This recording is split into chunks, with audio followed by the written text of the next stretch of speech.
আসসালামু আলাইকুম প্রিয় শিক্ষার্থী, আজকের এই পর্বে আমরা দেখো টাইপ 2 এর কোশ্চেন আলোচনা করব কি চতুর্দশ অধ্যায়। তার টাইপ 2 এর বিষয়টা হচ্ছে আমাদের ঘূর্ণিঝড়। তো এই ঘূর্ণিঝড় থেকে আমাদের কি কি কোশ্চেন আসতে পারে আমরা একটু দেখি। তো দেখো একটা উদ্দীপক দিছে, বলছে নিচের উদ্দীপকটি পড়ে 8 এবং 9 নং প্রশ্নের উত্তর দিতে বলতেছে। তো দুর্যোগ এক্স এবং ওয়াই দেখো বলতেছে কি সাময়িক প্রাকৃতিক দুর্যোগ, উদাহরণ হচ্ছে কি আইলা।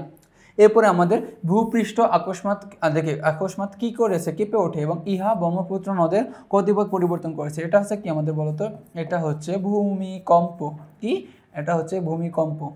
এরপরে আমাদের এক্স নম্বর বলতেছে, দেখো 8 নম্বর প্রশ্ন কি বলতেছে, এক্স দুর্যোগটি, এই যে এক্স সাধারণত বাংলাদেশে কোন দিকে সংঘটিত হয়। দেখো আমরা জানি বাংলাদেশে এই যে আইলা, তারপর দেখবা যে বাংলাদেশের দক্ষিণ মানে কি উপকূল অঞ্চলে, কি অঞ্চলে উপকূল অঞ্চলে মানে কি সমুদ্র তীরবর্তী অঞ্চলগুলোকে আমরা বলছি উপকূল অঞ্চল। তো এই অঞ্চলগুলোতে দেখবা যে আইলা, সিডর এই ধরনের কি এই ধরনের হচ্ছে কি দুর্যোগ সংঘটিত হয়ে থাকে। এরপরে আমাদের 9 নম্বর কোশ্চেন বলতেছে যে ওই দুর্যোগটি থেকে অধিক ক্ষয়ক্ষতি কমাতে প্রয়োজন কি কি। দেখো আমাদের আচ্ছা আমরা তো ভূমিকম্প সম্পর্কে যে কখন হবে এটা তো আমরা জানি না, তাই না, যে হঠাৎ করে হবে। এখন বলতেছে গণসচেতন অবশ্যই দরকার এখানে। তারপরে 2 নম্বর বিল্ডিং কোড মেনে বিল্ডিং নির্মাণ করা, তারপরে কি রাস্তা নির্মাণ বন্ধ করা। আচ্ছা রাস্তা নির্মাণ তো আমরা বন্ধ করার দরকার নেই, তাহলে আমরা বলতেছি কি 1 ও 2। এরপরে আমাদের 10 নম্বর বলতেছে প্রাকৃতিক দুর্যোগ সিডোর কত বছর পর পর, দেখো কত বছর পর আইলা সংঘটিত হয়। দেখো যে প্রাকৃতিক দুর্যোগ সিডোরের কত বছর পর আইলা সংঘটিত হয়ে থাকে। আমরা জানি যে প্রাকৃতিক দুর্যোগ সিডোরের প্রায় 2 বছর পর আইলা সংঘটিত হয়ে থাকে।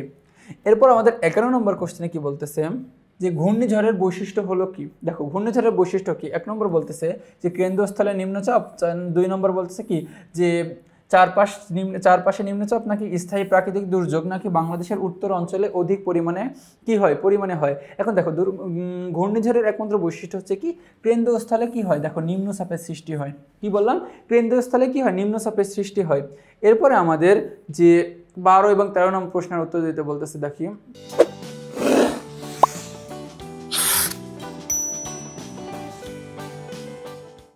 যে দুর্যোগ, দেখো এ বি এবং সি বলতেছে ফানেল আকার ধারণ করে এবং প্রচণ্ড শক্তিশালী এবং মারাত্মক ধ্বংসকারী।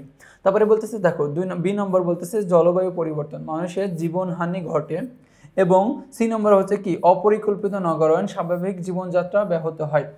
এখন বি নম্বর দেখো যে বি চিহ্নিত দুর্যোগের ক্ষেত্রে কোন বিবৃতিটি সঠিক। আমরা বলতেছি দেখো এর মধ্যে পরিবেশ বিরূপ আকার ধারণ করে, এটা সঠিক না। তারপর কি খুবই বেগবান এবং কি ভয়াবহ ধ্বংস করে, এটাও না। এখন দেখো এই জিনিসটা আমাদের মানুষ কর্তৃক সৃষ্টি হয়ে থাকে।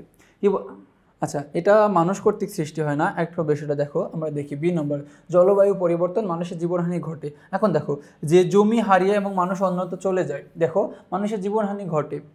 এখন কি আমরা বলতেছি যে 3 নম্বর দেখো গ নম্বর যে জমি হারিয়ে মানুষ যাকে কি অন্যত্রায় চলে যায়। কি বললাম, অন্যত্রায় চলে যায়। এরপরে বলতেছে দেখো আমাদের 13 নম্বর কোশ্চেনটা এ ও সি, দেখো এ এবং সি এর তো কোনটি সঠিক, এ ও সি ক্ষেত্রে কোনটি সঠিক। দেখো আমাদের 13 নম্বরে হচ্ছে 13 নম্বর বলতেছে যে এর তুলনায় সি দুর্যোগটি দীর্ঘস্থায়ী, এবার কি এর তুলনায় সি দুর্যোগটি বেশি শক্তিশালী নাকি সি এর তুলনায় এ দুর্যোগটি বেশি বিভিন্ন দেখো রোগের প্রাদুর্ভাব ঘটায়। তারপরে ঘ নম্বর বলতেছে সি এর তুলনায় এ দুর্যোগটি ভূমিরূপের অধিক ক্ষতি সাধন করে। এখন দেখো আমাদের এ এবং সি এর কথাটা দেখে আমাদের এ এখানে কি বলতেছে এবং সি এর কথাটা কি বলতেছে। দেখো এ বলতে এখানে আমাদের কি বলতেছে যে ফানেল আকার প্রচণ্ড শক্তিশালী, এটা আমাদের একটা দুর্যোগ। এবং সি নম্বর বলছে অপরিকল্পিত নগরায়ণ এবং স্বাভাবিক জীবনযাত্রার মান হচ্ছে কি ব্যাহত হয়।